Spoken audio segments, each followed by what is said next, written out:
ازيكم عاملين ايه؟ النهارده هنعمل مع بعض طاجن اللحمه بالبصل بطريقه سهله وبسيطه. يلا بينا نشوف هنعمل ايه مع بعض. اول حاجه جبنا اللحمه وغسلناها كويس وطلعناها على مصفى عشان تصفي ميتها. حطينا عليها رشه من الملح، رشه من الفلفل.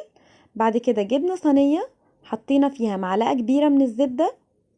وما نقلقش من كميه الزبده لاننا مش هنستخدم ماده دهنيه تاني خالص في الوصفه بتاعتنا. اول ما الزبده بتاعتنا تسخن هنبدأ ننزل باللحمة. احنا محتاجين ان اللحمة تغير لون، هنخليها كده لحد ما تغير لونها وهنقلبها على الناحية التانية. في الوقت ده وهي اللحمة بتغير اللون بتاعها انا كنت بقطع البصل بتاعي. قطعت حوالي 3 او 4 بصلات جوليان. اول ما اللحمة بتغير لونها بطلعها زي ما انتم شايفين كده، وصلنا للون الحلو ده. هنطلعها على طبق جانبي، وفي نفس الطاسة او الصينية اللي احنا حمرنا فيها اللحمة هنبدأ ننزل بالبصل اللي احنا قطعناه. هنقلبه كده تقلبتين، وهنحط رشة من الفلفل الأسود، رشة بسيطة، ورشة 7 بهارات، ورشة ملح عشان احنا هنرجع نحط توابل تاني على الطاجن بتاعنا. وهحط نص معلقة من السكر عشان تساعد البصل ان هو يتكرمل ويديني لون حلو.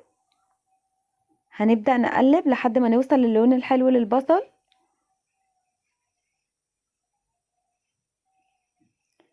ده اللون اللي احنا محتاجينه. هنبدأ نرجع اللحمة تاني في نفس الصينية. هننزل باللحمة وهنقلبها تقلبتين مع البصل عشان ياخدوا من طعم بعض.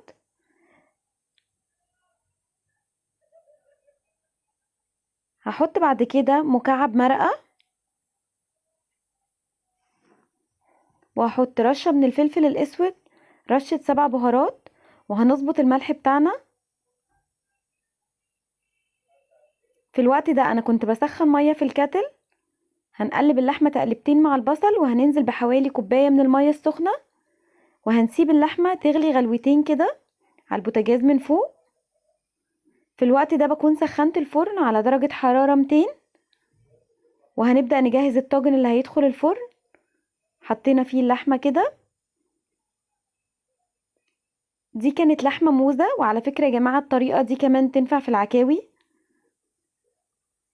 انا قدمت معاها رز ابيض وسلطة،